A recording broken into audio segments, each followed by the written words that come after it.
Hey, namaskar, and welcome to a new episode of Data Playlist. Well, in this playlist, in the previous three episodes, I already discussed about how or what are the new trends in the data are, and what is data modeling, and what are the new trends in the data model, the different new concepts in the data architecture, and we discussed about a whole level different set of things about data governance also we discussed. So please refer to my YouTube video or YouTube channel to get more information about that. So this is the playlist that I already recorded three episodes, so this is the fourth episode and it will be uploaded soon.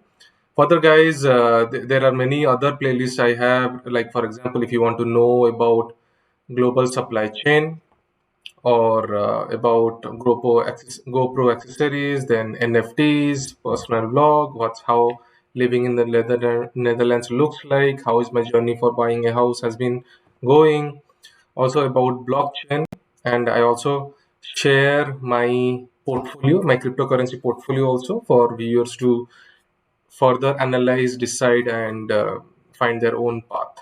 So there is a lot happening in my life, and I keep myself busy in lot of different activities.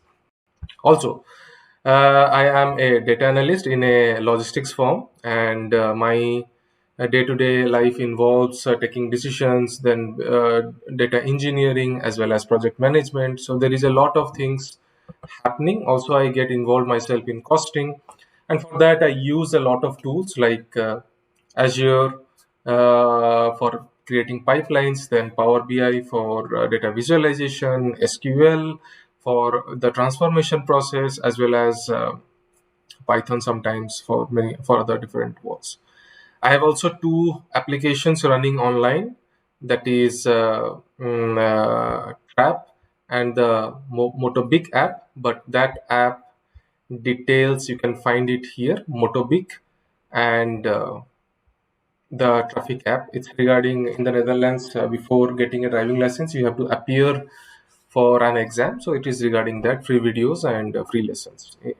And that app is available in the Google Play. Please refer to this playlist.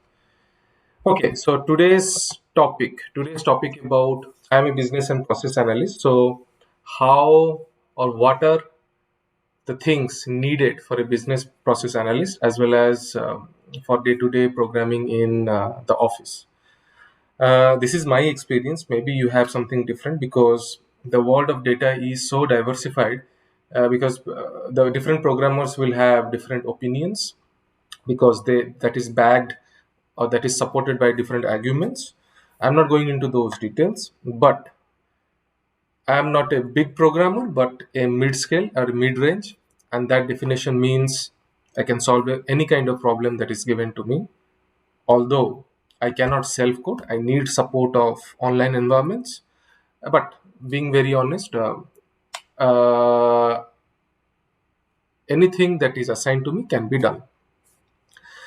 But also, I have a basic understanding of programming because of my background. I have almost like 3 years of experience now with Python programming and Power BI programming, as well as I use Tableau and a lot of different kind of applications. So from that, I have summarized my experience, and for a starter, I believe in the year 2022, what things are necessary, that is going to and I'm going to discuss today. Uh, there are, if you join a company, or if you are going to give an interview, or if you are going to start a project, any kind of project needs data. It needs a support of data. So for that, either you hire professionals or you do it on your own. My funda is do it on your own. So day to day life, we always deal with data, data, data, and we somehow create many kinds of transformation process or ETL process, that is extract, load, and transform, in Excel or in SQL or in Python, anywhere. We do transformation every day. Many of the day-to-day work also involves dealing with applications or construction of applications, and then maintenance of it. So in office, as a data engineer or data analyst or data scientist, there are very different kinds of work you're involved with in a different project levels, and also writing of reports.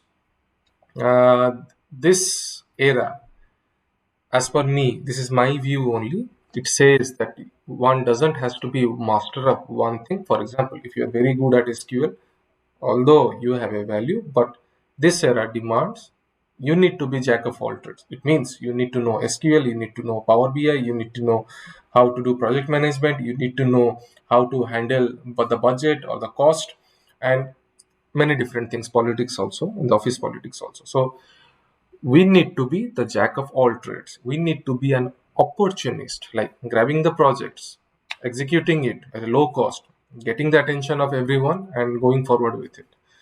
And we need to be quick in solving because different teams compete with you, and you have to be, in order to survive, you have to be the best. And the best means you have to be quick in solving and right in solving. So there was, I believe, it was the era of the past when you need to be master of one thing, like a full-time, full-scale, hardcore programmer. Those are the things that is needed in big-scale companies like Microsoft, where, or Google, or in world of Facebook, where you are only limited to machine learning algorithm. Means only you day-to-day works involves machine learning algorithm, but that is not the case. It's better to have idea of of all the things.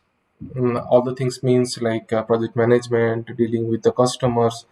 So it gives a fun. You are not bored with your job, and you learn a lot. You develop yourself as a masterpiece for the future companies, because you are not limited to, or not uh, constrained to only one company, because you will be switching jobs in order to gain more experience as well as monetary point of view also.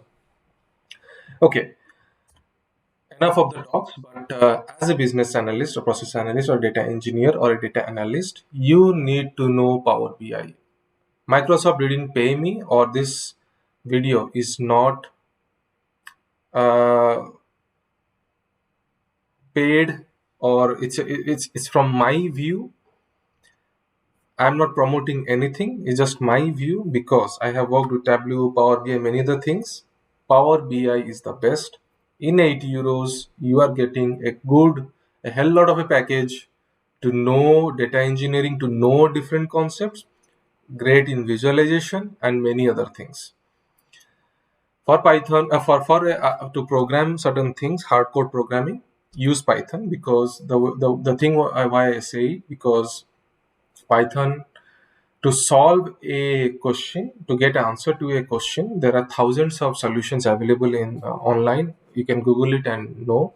So Python libraries are very famous. They're handy, and it's an easy language to learn. Means it's an easy environment to learn, actually, not a language. But yeah. So it is supported by a lot of libraries, and a lot of means people have given their opinion about solutions, so you can learn fast. Also, you need to know, if you are into web development, then JavaScript is a must. For app designers, like I also design app. I have two apps online, so refer to my playlist in the YouTube. You will know how I develop it or what are these contents. I use Android Studio and Flutter language because it is easy. I know for many complex apps it is not suitable, but for a starter, Flutter and Android Studio are the best. Then for if you are in data engineering works in office, then Power Flow and Power Apps are very handy to automate a lot of stuff, like you want to extract from Excel, and like a quick extract from Excel, like a daily work or something. Then Power Flow comes very handy, or automated mails or automated extraction. Power Apps really helps you a lot. If you want to know more about that, send me a personal mail in the Gmail ID provided in my YouTube channel. I will answer to you. Yeah, everybody knows about Excel, so I don't need to give a description about it. But Excel, if you know VBA, it comes very handy. Then for database and ETL, Azure is the best. Azure is far more better than AWS because the Azure environment gives you a drag and drop kind of functionality for easy transformations or extraction. It can connect to many apps, and integration is, you don't need to know coding to for integration. It's easy peasy, and it has SQL. It provides, it supports many kind of languages: Python, SQL, machine learning. Means there are many things that it can support. So, and also Azure is a new SaaS environment, software as a service environment, where scalability is very good and is cheap also. For blockchain, you need you need to know Solidity because it's the famous or it's popular language, and Ethereum is based on that. So it's easy. The contracts, you can code the contracts very easily. Even I am also learning Solidity. I have seen other languages, but Solidity is most popular. So because you can find a solution to an error easily online than in comparison to other languages.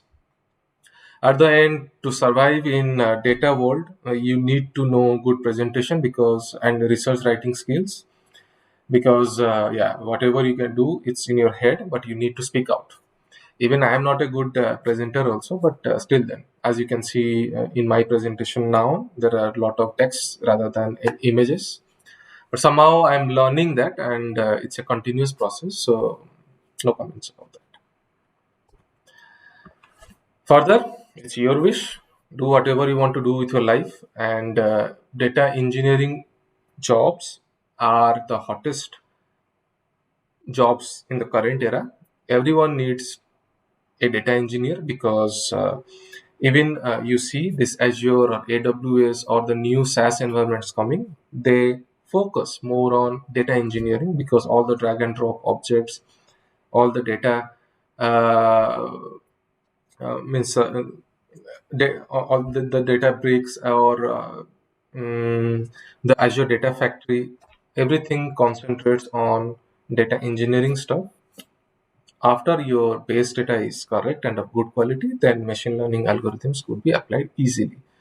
So I believe if you are thorough with these things, then you are an all-rounder in this 2022.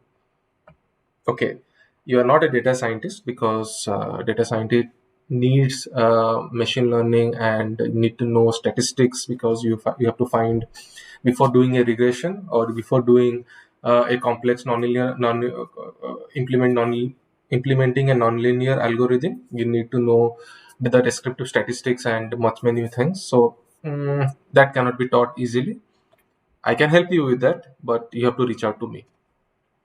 But as a starter in a company, if you know this, then getting a job is easy, and getting a mid level job, means mid level experience job, that is also easy, and that is highly paid. Okay, for further suggestions, come back to me, and I will suggest, be knowledge hungry, keep on improving each day, and if you have any doubts, then come back to me. As an experienced guy, I can help you a lot. And please check out my videos. Please like and subscribe. It helps, it encourages me to do or to make such kind of videos further. Have a nice day, guys, and good day.